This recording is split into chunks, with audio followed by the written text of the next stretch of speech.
Okay. You get involved, and I get the sense that you don't come to anything lightly. One doesn't just become an engineer because it's the path of least resistance. Yeah. One doesn't go to the Air Force.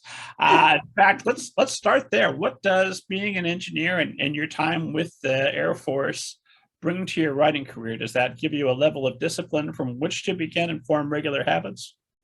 Yes, it does give me a sort of a discipline, but more than anything, it's just the exposure I had of cultures, of different cultures. I the first time I was born in Mexico, of course, and moved to Texas. But when I joined the military, that was the first time I left Texas. And I remember my first duty station was Mississippi, Biloxi, and I was so enamored with the trees. I remember I had my uh, those disposable Kodak cameras, and I was just snapping pictures of the trees just because I thought they were so beautiful. I'd never seen trees like that.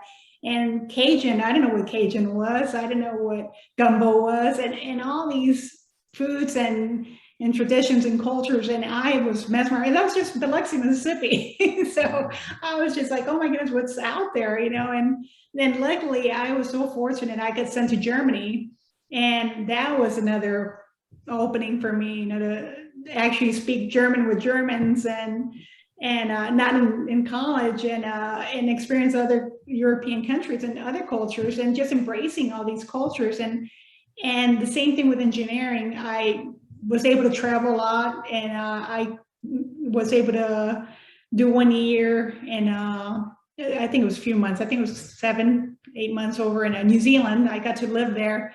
And the project I was working in was in Australia, so I got sent to Australia several times. And again, that exposure to cultures, different ways of seeing the world, I love that. And I think a lot of that comes out in my writing, just the fact that I want to find the connection, how we are all connected.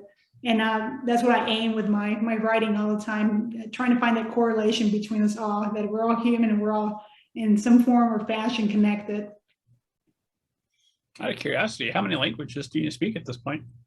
Oh my goodness, one only. I think I've forgotten most of them by now. I kind of speak English, not too well. No, I speak Spanish, but you do. If you don't use them, you do lose them. Because when I was in Italy, I wasn't speaking Spanish, and I was amazed how quickly, that started going away. I would come home and my family and my sisters would argue with me, and I couldn't keep up arguing in Spanish.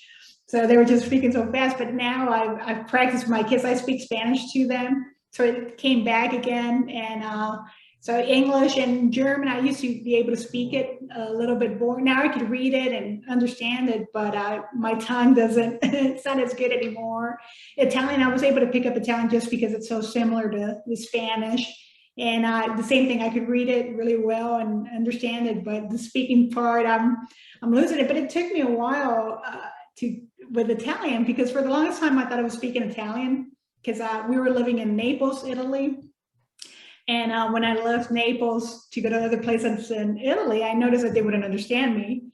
But it was because they told me later on, I came to find out that I was speaking Napolitano, which is a dialect to Naples, and it's not Italian.